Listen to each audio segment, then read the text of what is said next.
reasons. One is, of course, that every film I've been involved with has had ex-FTII students.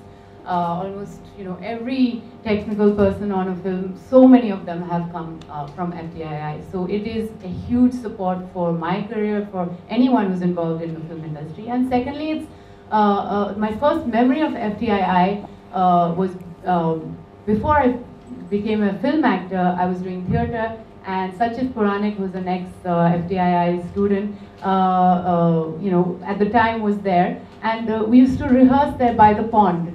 And that was a small play that we were doing. But we had that space, and it's very, very rare to find free space. I mean, they just let us in and let us rehearse there. It's very hard to find free space for art, for theatre, for music, and for film. And this is a place which is known throughout the country and outside of the country for giving that to people who cannot afford it. So it is really important to defend that as an institute. Thanks.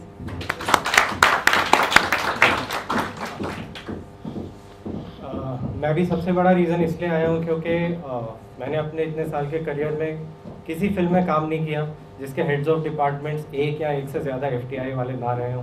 मैं FTI से नहीं हूँ, लेकिन अगर वो लोग इतने अच्छे नहीं होते, अगर ट्रेनिंग इतनी अच्छी नहीं होती, तो जो थोड़ा बहुत मेरे से काम हुआ है और जो लोगों को अच्छा लगा है, क्योंकि हमारा कोलैबोरेटिव काम है, वो उसके बाल बराबर भी नहीं होता। इसलिए आए हैं। हाँ, हम पॉलिटिकल लोग हैं, हम तो फिल्म वाले लोग वैसे भी पॉलिटिक्स से दूर रहते हैं क्योंकि हमारी थिएटरों पे पत्थर पड़ते हैं, हमारी फिल्में बैन हो जाती हैं, तो हम तो वैसे ही बचते हैं क्योंकि हमारा कभी अच्छा एक्सपीरियंस रहा नहीं पॉलिटिक्स के साथ। कुछ सवाल है जिनके जवाब जब से ये चल रहा है मैं खुद खोज रहा हूँ और मुझे नहीं मिला। कुछ महीने पहले बात हुई थी बजट में सेंटर फॉर एक्सीलेंस बनेगा। मैं खुद इंजीनियर हूँ, मुझे लगा यार जैसे IITs हैं, जैसे IIMs हैं, फिल्म एजुकेशन का भी ऐसे सेंटर ऑफ एक्सीलेंस बनेगा, सपोर्ट भी होगी और फ्रीडम भी होगा, पैसा और आएगा। इतनी सारी फिल्म इंडस्ट्रीज़ हैं हमारी यहाँ पे, मराठी है, हिंदी है, साउथ में 3 इंडस्ट्रीज़ हैं, ईस्ट में इंडस्ट्रीज़ हैं, पंजाबी इंडस्ट्री अब अच्छा कर रही है। सेंटर फॉर एक्सीलेंस अगर बनना है तो अगर हर बजट में 7-7 IIT की बात होती है तो 7-7 FTI की क्यों नहीं बात होती? हज़ारों चैनल है हमारे यहाँ, शायद दुनिया में सबसे ज़्यादा TV चैनल। हमारे प्रोफेशनल्स कहाँ से आएंगे? प्राइवेट सेक्टर से तो नहीं आ सकते, कोई फीस ही नहीं अफोर्ड कर सकता। दूसरी चीज़ मेरे को ये समझ नहीं आती कि सब लोग अब अखबारों में आ रहा है, कई लोग कह रहे हैं कि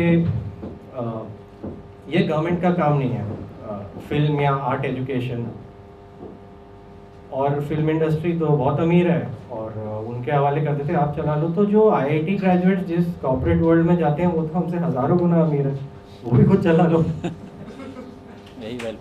IIMs जो है वो तो और भी ज़्यादा अमीर है, उनके ग्रेजुएट जहाँ जाते हैं वो तो मल्टीनेशनल बैंक्स हैं, पता नहीं क्या क्या है, तो वो भी आप चला लो।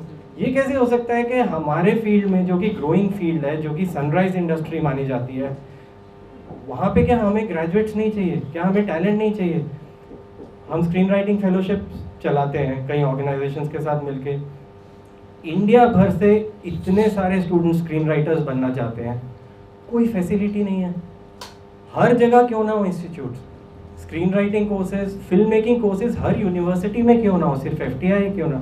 तो मुझे समझ नहीं आता कि अगर बिजनेस एजुकेशन गवर्नमेंट करे तो बहुत अच्छा है, इंजीनियरिंग एजुकेशन गवर्नमेंट करे तो बहुत अच्छा है, तो आर्ट्स और साइंस में ऐसी क्या बीमारी है यार? हम वायरस हैं क्या कोई? अनदर थिंग इज के अब अखबारों में पढ़ने में आ रहा है कि ये स्टूडेंट्स ऐसे हैं, ये बदतमीज़ हैं, इन्होंने ये कर दिया, ये पढ़ते नहीं हैं, ये वो नहीं करते, स्ट्राइक्स कर दी इन्होंने। कोई कहता है 7 स्ट्राइक हैं, कहीं से आता है इतनी स्ट्राइक हैं।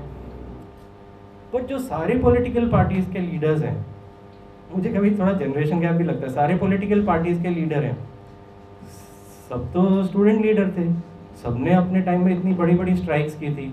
इमरजेंसी के टाइम अभी 1 महीना पहले सबने एक दूसरे को कंग्रेचुलेट किया और देश ने भी सपोर्ट किया था कि वो सब आज के बड़े लीडर तब स्टूडेंट लीडर थे, और शायद सिमिलर रीजंस की वजह से ही वो लोग उस टाइम खड़े हुए थे। और उनमें से तो कोई ख़राब नहीं निकला, वो सब तो अच्छे ही निकले। उन्होंने अच्छे, उनके अपने करियर भी हो गया, उन्होंने कई इंपॉर्टेंट पब्लिक पोजीशंस में भी काम किया, कंट्री के लिए भी काम किया। तो बड़ी जनरेशन करे तो देश सेवा है, नेक्स्ट जनरेशन करे तो कैरेक्टर ढीला है। यही क्या लॉजिक है? That's what I want to say.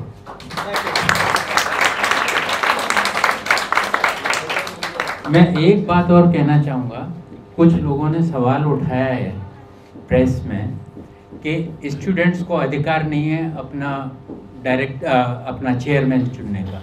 मुझे एक बात बताइए, छोटी सी, डेमोक्रेसी है, सिटीजन्स को ये आज़ादी है कि अपना नेता चुने, और स्टूडेंट्स को ये आज़ादी नहीं हो सकती कि वो अपना जो है चेयरमैन चुने? ये डेमोक्रेसी का सवाल है।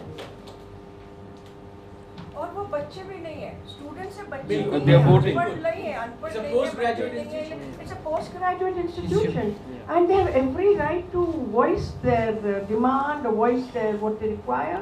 They are not children, and why people treating them like bad children? Badmash bacche, you know, they are not badmash bacches. They are very, very mature, as I said earlier, and they know what they are talking about, and they want to do well, and they want to express themselves in a way that's why they've put everything aside and come there ready to do anything. And we all went through that because we love what we are doing with a passion. We still do, and that's what keeps us going. और यार एक और